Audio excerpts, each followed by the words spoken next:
오늘 우리에게 주신 하나님의 말씀은 마가복음 8장 27절에서 38절 말씀입니다. 예수와 제자들이 빌립보 가이사랴 여러 마을로 나가실새 길에서 제자들에게 물어 이르시되 사람들이 나를 누구라고 하느냐? 제자들이 여짜와 이르되 세례 요한이라 하고 더러는 엘리야 더러는 선지자 중에 하나라 하나이다. 또 물으시되 너희는 나를 누구라 하느냐?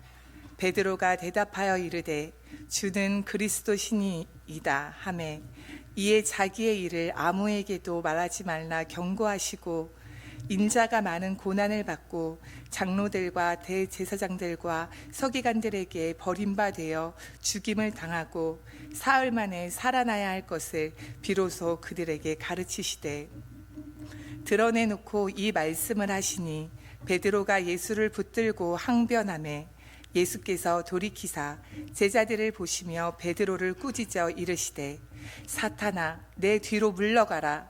내가 하나님의 일을 생각하지 아니하고 도리어 사람의 일을 생각하는도다 하시고 무리와 제자들을 불러 이르시되 누구든지 나를 따라오려거든 자기를 부인하고 자기 십자가를 지고 나를 따를 것이니라. 누구든지 자기 목숨을 구원하고자 하면 잃을 것이요 누구든지 나와 복음을 위하여 자기 목숨을 잃으면 구원하리라. 사람이 만일 온 천하를 얻고도 자기 목숨을 잃으면 무엇이 유익하리요? 사람이 무엇을 주고 자기 목숨과 바꾸겠느냐? 누구든지 이 음란하고 죄 많은 세대에서 나와 내 말을 부끄러워하면 인자도 아버지의 영광으로 거룩한 천사들과 함께 올 때에 그 사람을 부끄러워하리라. 아멘.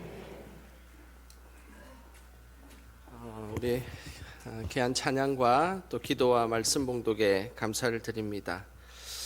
요즘 아침과 저녁이 제법 시원해졌습니다. 그렇지 않습니까? 그래서 저는 요즘에 배봉산에 자주 산책을 하러 가는데요. 요즘에 새벽 기도를 끝나고 배봉산을 한 바퀴 돌면 예전에는 땀이 많이 났었는데 지금은 땀이 나지 않을 정도로 아주 시원한 가을이 찾아왔습니다. 이 가을이 시작되는 이 길목에 제가 가을과 관련된 시를 한 편 제가 한번 소개해 드리도록 하겠습니다. 유연식 시인이 쓴 가을길을 걸으며 라는 시인데요. 제가 한번 읊어드리겠습니다. 가을길을 걸으며 유연식. 하늘은 덧없이 청명하였고 깃털 같은 구름 몇 점이 나무가지에 걸쳐 있었네. 다람쥐가 도토리를 쏠다가 놀라 도망치더니 가랑잎에 숨어 엿보았네. 꽃길을 걸었네. 코스모스의 분내가 벌나비와 나도 초대해 주었네. 저물어 가는 생의 길목에서 잘 살았노라라고 감사하며 행복하였네. 한없이 행복하였네. 우리의 인생의 길은 늘 길을 걸어가는 것과 같습니다. 그 길을 걸어가는 그 중에 하늘의 구름도 보고 다람쥐도 보고 코스모스를 본다는 것, 그것은 우리 인생에 참으로 행복한 일입니다. 이번 가을에는 우리 성도님들의 인생의 길에 하나님께서 주시는 덧없는 그 은혜와 그리고 행복을 누리는 복된 가을이 되시기를 주님의 이름으로 축복합니다.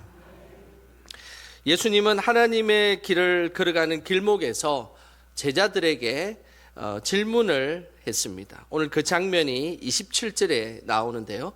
우리 27절 말씀 같이 함께 읽어보겠습니다. 예수와 제자들이 빌립보 가이사랴 여러 마을로 나가실새 길에서 제자들에게 물어 이르시되 사람들이 나를 누구라고 하느냐? 예수님은 이 빌립보 가이사랴라는 이 도시의 길에서 제자들에게 사람들이 나를 누구라고 하느냐라는 질문을 했습니다. 이 질문은 참으로 중요한 질문이었습니다. 그때 당시 예수님은 많은 병자를 치유하시고 그리고 힘들어하고 어려운 이들을 돕고 그리고 귀신 들린 자들을 쫓아내어 주셨습니다. 뿐만 아니라 수만 명의 사람들을 보리떡과 물고기로 먹이셨던 그 시점에 도대체 세상 사람들이 나를 누구라 하는지를 물어보는 것은 참으로 중요한 질문이었습니다.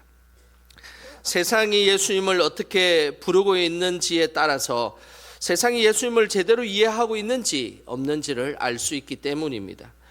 그래서 제자들에게 물었습니다. 사람들이 나를 누구로 하느냐라고 물었습니다. 그때에 제자들이 이렇게 대답을 했습니다. 28절입니다. 같이 읽어보겠습니다. 제자들이 여자와 이르되 세례 요한이라 하고 더러는 엘리야라 더러는 선지자 중에 하나라 하니라. 당시 사람들은 예수님을 세례 요한 아니면 엘리야 그리고 선지자 중에 한 사람으로 보았습니다. 예수님께서 이 땅에 오신 그 진정한 메시아에 대한 개념은 세상 사람들이 잘 모르고 죽은 세례 요한이 다시 활동하는 것일까? 또 엘리야 구약의 그 큰 역사를 이뤘던 엘리야의 모습 정도로 예수님을 생각했습니다. 그리고 많은 선지자 중에 그냥 한 사람으로 치부하였습니다. 결국 세상 사람들은 예수님을 제대로 이해하지 못하고 있다는 것을 알 수가 있습니다. 우리가 사는 세상도 사실은 마찬가지입니다. 우리는 믿음의 사람으로 예수님의 이름을 욕되지 않게 사람들에게 잘 살아가는 것, 이것은 참 중요한 일입니다. 그래서 믿는 사람이 좋은 평판을 얻는 것, 그것은 예수님의 이름을 높이는 일이기도 합니다. 하지만 그렇다고 세상 사람들이 우리를 어떻게 평가하고 예수님에 대해 어떤 이야기를 하는 것에 너무 민감해할 필요는 없습니다. 왜냐하면 어차피 세상 사람들은 예수님에 대해서 제대로 알고 있지 못하기 때문입니다. 그래서 하나님의 길을 걸어가는 우리는 세상의 평판에 길을 기울이는 존재들이 아니라 늘 하나님께 길을 기울이며 살아가야 되는 것입니다. 세상의 소리가 아니라 하나님의 소리에 늘 귀 기울이며 살아가기를 주님의 이름으로 축복합니다. 예수님은 하나님의 길을 걸어가는 길목에서 제자들에게 정말 하고 싶은 질문을 다시 하셨습니다. 29절 전반부만 읽어보겠습니다. 또 물으시되 너희는 나를 누구라 하느냐. 예수님은 제자들에게 정말 하고 싶었던 질문은 이 질문이었습니다. 너희는 나를 누구라 하느냐라는 겁니다. 사람들이 세상 사람들이 예수님에 대해서 뭐라고 질문하는지도 중요한 질문이긴 하지만 그렇지만 사실은 제자들에게 진짜 물어보고 싶은 것이 있었습니다. 그것은 너희는 나를 누구라 하느냐라는 질문이었습니다. 너희는 나를 누구라 하느냐라는 이 질문은 원어적으로 표현하면 너는 나를 어떤 존재로 생각하느냐라는 그런 의미입니다. 어느 날 가을길을 걸어가고 있는 그 시점에 예수님께서 여러분들에게 나타나셔서 너는 나를 어떤 존재로 생각하니? 라고 묻는다면 여러분들은 어떻게 대답하시겠습니까? 누가복음 14장에 보면 한 주인이 큰 잔치에 사람들을 초대하는 장면이 나옵니다. 그때 종들이 열심히 사람들에게 잔치에 참여해 줄 것을 부탁하고 있었습니다. 그런데 사람들의 반응은 별로 온전치 못했습니다. 한 사람에게 잔치에 참여해 줄 수 있겠냐라고 요청하자 나는 밭을 샀습니다. 그래서 그곳에 가봐야 합니다. 나의 형편을 이해해 주십시오라고 거절했습니다. 그리고 또 다른 사람에게 잔치에 참여해 달라고 요청을 했습니다. 그러자 그 사람은 나는 소를 10마리 샀습니다. 이 소들이 제대로 일을 하는지 못하는지를 시험하러 가야 합니다. 나의 형편을 좀 이해해 주십시오. 마지막 한 사람에게 잔치에 참여해 줄 것을 부탁했습니다. 그러자 이렇게 대답했습니다. 나는 장가를 들었습니다. 그래서 가지 못하겠습니다. 모두가 하나님의 초대에 응하지 않았습니다. 그러자 하나님은 화가 나셔서 잔치에 초대하고 싶었던 사람들을 다 제외하고 다른 사람을 초대해 버렸습니다. 그리고 나서 하나님께서 누가복음 14장 24절에 이렇게 말씀하셨습니다. 같이 한번 읽어보겠습니다. 내가 너희에게 말하노니 전에 청하였던 그 사람들은 하나도 내 잔치를 맛보지 못하리라 하였다 하시니라. 하나님은 천국 잔치에 오지 않는 사람들을 내버려 두셨습니다. 그러면서 그 천국 잔치의 진짜 맛을 그들이 보지 못하게 할 것이다 라고 말씀하셨습니다. 만약 천국 잔치에 초대했던 사람이 자신들에게 이 사람이 얼마나 귀하고 소중한 사람이라는 것을 알았다면 그들은 분명히 천국 잔치에 분명히 응했을 것입니다. 자신들이 그렇게 중요하게 생각했던 것을 잠시 내려놓고 그렇게 귀중한 사람이 우리를 초대했으니 당연히 가야지라고 생각했을 것입니다.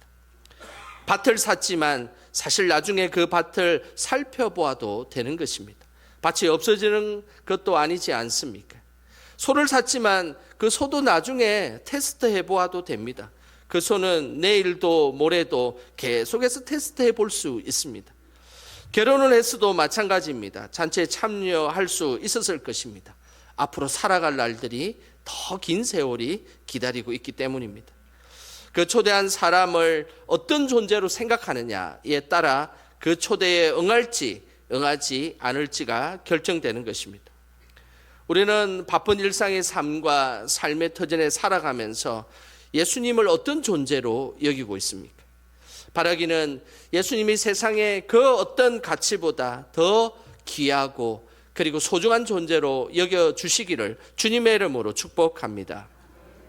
예수님은 제자들에게 너희는 나를 어떤 존재로 생각하느냐라는 질문을 했을 때 그때 베드로는 이런 대답을 했습니다. 29절 이제 후반부입니다. 29절 후반부 읽어보겠습니다. 베드로가 대답하여 이르되 주는 그리스도 신이이다 하매. 베드로는 정말 모범답안과 같은 아주 훌륭한 답변을 하였습니다. 주는 그리스도 신이이다. 베드로의 이 대답에는 중요한 단어가 두 가지가 담겨 있습니다. 첫 번째는 주라는 단어입니다. 이 주라는 단어는 헬라어로 키리오스라는 단어를 쓰는데 이것은 통치자, 지배자라는 그런 뜻입니다. 그런데 로마 시대 때의 이 키리오스는 어떨 때 많이 사용했냐면 로마 황제를 향할 때 이 단어를 많이 사용했습니다. 그래서 로마 황제를 부를 때 키리오스, 주님 이렇게 이들은 불렀던 것입니다. 베드로가 고백했던 이 당신은 나의 주님이십니다라는 이 고백은 단순한 고백이 아니었습니다. 내가 주인으로 모시는 분은 바로 로마 황제가 아니라 예수님이십니다라는 믿음의 고백이었기 때문입니다. 베드로의 이 고백이 더 귀한 것은 지금 고백하고 있는 이 장소가 이스라엘 땅에서 가장 황제 숭배가 심했던 빌립보 가이사라 지역이었기 때문입니다. 빌립보 가이사라 지역은 이스라엘에서 가장 대표적인 로마식 도시였습니다. 이 빌립보라는 것은 헤롯 대왕의 아들의 이름입니다. 그리고 가이사라라는 것은 가이사 아우구스토의 그 당시 황제를 의미합니다. 그래서 그때의 그 로마의 황제였던 가이사 아우구스토가 헤롯 대왕의 아들인 빌립에게 이 장소를 제공하게 되었던 것입니다. 그러면서 로마 황제를 숭배하는 숭배의 그 장소를 만들었고 그곳에서 이들은 로마를 숭배하고 황제를 숭배하는 장소로 만들었던 것입니다. 그래서 자신의 이름 빌립과 가이사라라는 이름을 합쳐가지고 빌립보 가이사라라는 이름을 지었던 것입니다. 당시의 빌립보 가이사라의 모습은 이런 모습입니다. 이 고고학적인 발견을 통하여서 복원해 내면 그 당시에 정말로 비슷한 이 빌립보 가이사라의 모습입니다. 이 빌립보 가이사라의 모습에 보면 저 한쪽에 왼쪽 편에 보면 동굴 같은 것이 보이지 않습니까? 그 당시에 이 동굴을 지옥의 문이라고 이야기를 했습니다. 그러면서 이곳에서 제우스 신을 섬기고 바알 신을 숭배했습니다. 무엇보다 그 앞에 있는 그 신전은 늘 로마 황제를 숭배했던 그런 신전이었습니다. 이스라엘 땅에서 가장 로마 황제의 숭배가 심했던 곳이 바로 빌립보 가이사라 지역이었습니다. 그래서 유대인들조차도 이 지역은 정말 부정한 곳이다 라고 여겨질 정도였습니다. 이런 황제 숭배가 강한 곳에서 나는 황제를 숭배하는 존재가 아니라 예수님만을 주님으로 모시는 존재다라고 고백했던 이 베드로의 고백, 너무나 귀한 고백이지 않습니까? 돈이 우상이 되고 자녀가 우상이 되는 이 시대에 베드로의 이 고백을 우리는 기억해야 합니다. 그 어떤 것보다 예수님이 나의 숭배의 대상이시고 나의 우선순위임을 고백해야 합니다. 이 모습이 하나님의 길을 걸어가는 믿음의 사람의 모습인 것입니다. 세상의 그 어떤 것보다 예수님이 나의 우선순위임을 늘 고백하시며 나아가시기를 주님의 이름으로 축복합니다. 베드로가 예수님을 주님으로 고백한 후에 또 다른 중요한 단어가 있습니다. 그리스도라는 단어입니다. 이 그리스도라는 이 단어는 히브리어로 메시아라는 그런 뜻입니다. 기름 부음을 받은 메시아라는 뜻입니다. 그리스도는 왕이 되기도 하고 선지자가 되기도 하고 제사장이 되기도 합니다. 궁극적으로는 우리를 구원할 메시아입니다. 베드로는 예수님이 우리를 구원할 메시아라는 것을 정확히 알고 있었습니다. 이스라엘 사람들은 늘 메시아가 와서 우리를 구원해 줄 것이라는 이 메시아 대망론을 늘 가지고 있었습니다. 왜냐하면 이스라엘 백성들은 늘 강대국에 의해서 침입을 받았고 그리고 정복을 당했던 민족이었기 때문입니다. 아수르에 의해서 그리고 바벨론에 의해서 페르시아에 의해서 헬라에 의해서 로마에 의해서 늘 지배를 받았던 그들은 늘 생각하기에 다윗과 같은 메시아가 나타나서 우리를 구원해 줄 것이다 라는 메시아를 늘 선망하며 소망했던 것입니다. 베드로가 예수님을 그리스도라고 고백한 것은 이스라엘 전체가 꿈꾸고 소망하는 메시아가 바로 예수님이다 라는 것으로 고백한 것입니다. 이 땅에 우리의 꿈과 소망은 무엇입니까? 그냥 건강하게 살아가고 자녀들 잘 되는 것, 그것이 혹시 소망으로 살아가고 있지는 않습니까? 바라기는 인류의 소망 되시는 예수님을 가족들에게 이웃들에게 전하는 것이 평생의 소망이 되시기를 주님의 이름으로 축복합니다. 베드로가 예수님을 메시아로 고백하자 예수님은 하나님이 원하시는 메시아의 구원 방법을 구체적으로 제시하셨습니다. 예수님께서 제시한 구원의 방법을 한번 보겠습니다. 31절입니다. 우리 같이 한번 읽어보겠습니다. 인자가 많은 고난을 받고 장로들과 대제사장들과 서기관들에게 버림받아 죽임을 당하고 사흘 만에 살아나야 할 것을 비로소 그들에게 가르치시되, 예수님께서 말씀하신 구원의 방법은 십자가를 지고 죽음을 당하고 그리고 부활하는 것이 바로 구원의 방법이었습니다. 세상에서 고난을 받고 종교 지도자들에게 버림을 받고 결국 십자가의 죽임을 당하는 것이었습니다. 그리고 나서 보란듯이 부활하여서 구원을 완성하는 것, 이것이 예수님께서 말씀하신 하나님의 구원의 방법이었습니다. 그런데 문제는 예수님께서 구원을 이루시는 방법과 제자들이 생각하는 구원의 방법이 달랐던 것입니다. 제자들이 생각하는 구원의 방법은 세상 사람들과 똑같이 메시아는 분명히 나타나서 정치적, 군사적인 힘을 통하여서 로마 황제를 물리치고 그 황제의 자리를 차지하는 것이라고 생각했습니다. 예수님이 바로 그런 메시아가 되어줄 것을 생각하고 있었던 것입니다. 구원의 방법을 이루는 그 방법 자체가 예수님의 방법과 세상이 원하는 방법, 제자들이 생각하는 방법이 전혀 달랐던 것입니다. 제자들을 대표해서 베드로가 예수님의 그 구원의 방법을 우리는 따를 수 없습니다 라고 항의했습니다. 그때에 예수님은 33절에 매우 크게 꾸짖으셨습니다. 33절 말씀 읽어보겠습니다. 예수께서 돌이키사 제자들을 보시며 베드로를 꾸짖어 이르시되, 사탄아 내 뒤로 물러가라. 내가 하나님의 일을 생각하지 아니하고 도리어 사람의 일을 생각하는도다 하시고, 예수님은 아주 강력하게 말씀하셨습니다. 베드로에게 하나님의 일을 하지 못하게 하는 그 사탄이 있음을 알고 사탄아 물러가라 라고 말씀하셨습니다. 그러면서 제자들이 제시한 구원의 방법은 하나님의 일이 아니라 사람의 일이다 라고 분명하게 말씀하셨습니다. 예수님의 구원 방법은 우리를 위해 죽임을 당하는 것이었습니다. 그리고 보란듯이 부활하셔서 그 구원을 완성하는 것입니다. 세상의 방법은 늘 힘에 대해 힘으로 대항하고 세상의 사람들이 똑같은 방식으로 해결을 하려고 합니다. 그렇게 해서는 절대 하나님이 원하시는 믿음의 역사를 이룰 수가 없습니다. 중세시대 때에 믿음의 사람들이 세상의 방법으로 문제를 해결하려고 했다가 큰 희생과 실패를 가져왔던 일이 있습니다. 그것은 바로 십자군 전쟁입니다. 11세기 말 이슬람 세력들이 커지기 시작했습니다. 그러면서 기독교의 성지를 점령하기 시작했습니다. 기독교의 가장 대표적인 성지였던 예루살렘을 이슬람이 다 정복해 버렸던 것입니다. 그리고 이스라엘의 그 성지 순례를 하고 있던 기독교인들을 이슬람 세력들이 죽여 버렸습니다.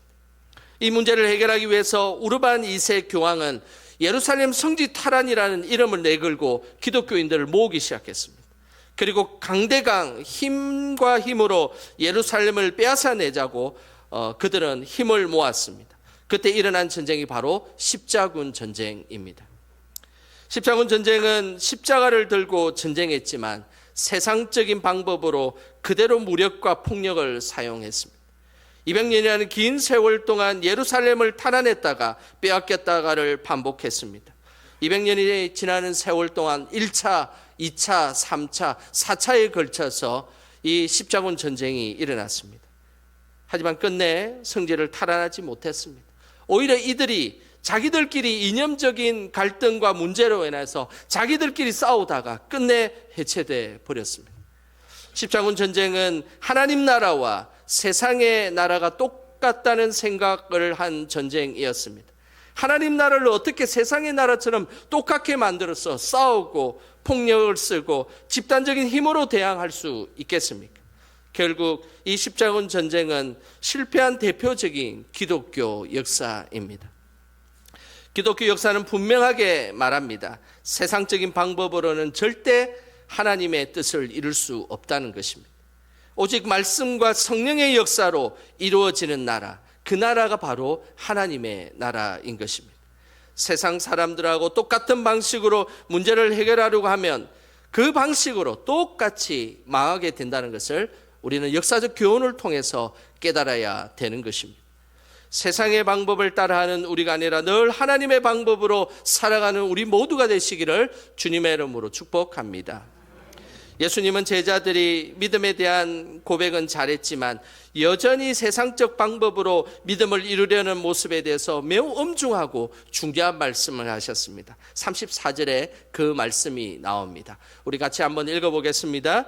무리와 제자들을 불러 이르시되 누구든지 나를 따라오려거든 자기를 부인하고 자기 십자가를 지고 나를 따를 것이니라.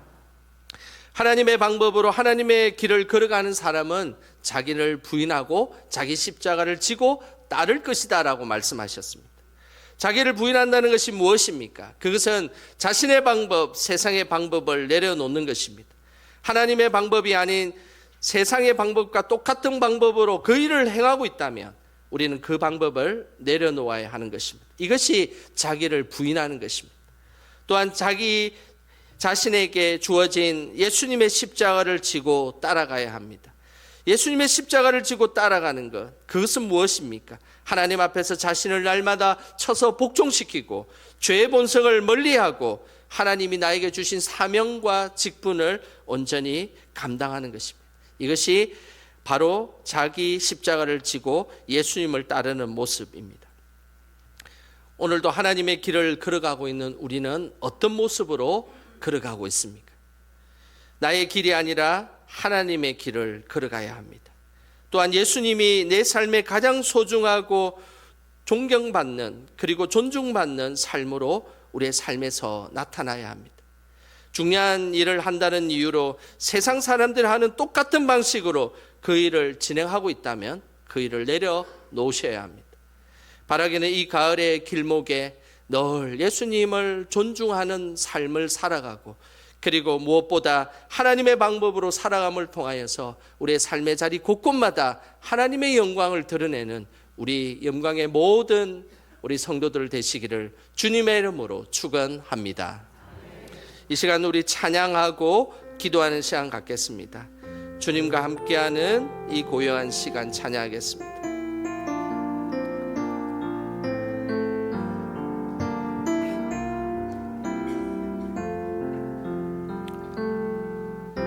주님과 함께하는 이 고요한 시간 주님의 보좌 앞에 내 마음을 쏟네 모든 것 아시는 주님께 감출 것 없네 내 맘과 정성 다해 주 바라나이 온 맘 다해 온 맘 다해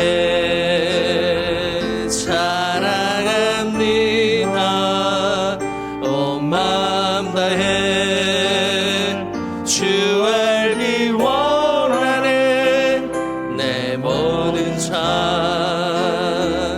당신 것이니 주만 섬기리 온 맘 다해 나 염려하잖아도 나 염려하잖아도 내 쓸 것 아시니 나 오직 주의 얼굴 구하게 하소서 다 이해할 수 없을 때라도 감사하며 날마다 순종하며 주 따르오리다 온 마음 다해 사랑합니다 온 마음 다해 주 알기 원하네 내 모든 삶 당신 것이니 주만 섬기리 온 맘 다해 사랑합니다 온 맘 다해 사랑합니다 온 맘 다해 주 알기 원하네 내 모든 삶 당신 것이니 주만 섬기리 온 맘 다해 이 시간 우리 합심하여 함께 기도하겠습니다. 하나님 온 맘 다해 주님을 섬기며 주님이 우리의 삶의 우선순위가 되게 하여 주시옵소서. 하나님 나의 방법 세상의 방법을 구하며 살아가는 우리들이 아니라 늘 하나님의 방법을 구하며 주의 얼굴을 구하게 하여 주시옵소서. 우리의 믿음이 이 가을에 더 깊어지게 하여 주시고 온 마음 다해 주님 사랑하는 믿음으로 바뀌게 하여 주시옵소서. 이 시간 그런 믿음 가질 수 있도록 주여 한번 크게 부르고 합심하여 기도하겠습니다. 주여 하나님 아버지 이 시간 주님의 은혜를 구하며 나아갑니다. 성령 하나님 함께하여 주시옵소서. 늘 우리의 삶의 온 맘 다해 주님을 사랑하게 하여 주시옵소서. 우리의 삶의 우선순위가 하나님 늘 주님 손에 달려있음을 믿음으로 고백합니다. 그렇게 하나님 영광 돌리며 늘 하나님 온 맘 다해 주님의 그 존귀하심을 높이게 하여 주시옵소서. 우리는 살아가는 우리의 삶에 늘 우리의 생각과 우리의 세상적인 방법들이 늘 우리 안에 익숙한 듯한 그런 모습으로 살아갈 때가 많습니다. 예수님처럼 하나님 낮아지게 해주시고 죽기까지 복종하게 하시고 그렇게 살아감을 통해 구원을 이루셨던 것처럼 우리도 주님의 방법으로 우리의 십자가를 지고 주님을 따르는 참된 제자들이 다 될 수 있도록 주여 인도하여 주시옵소서. 하나님 아버지 한없이 부족한 우리를 사랑해 주셔서 감사드립니다. 이 세상 어떤 것보다 주님을 온 마음 다해 사랑하는 우리들이 되게 하옵소서. 하나님의 길을 걸어가는 우리가 늘 하나님의 방법으로 살아가게 하옵소서. 하나님이 원하시는 참된 제자가 되어 자기를 부인하고 자기 십자가를 지고 주님을 따르는 제자가 되게 하옵소서. 예수님의 이름으로 기도드립니다. 아멘.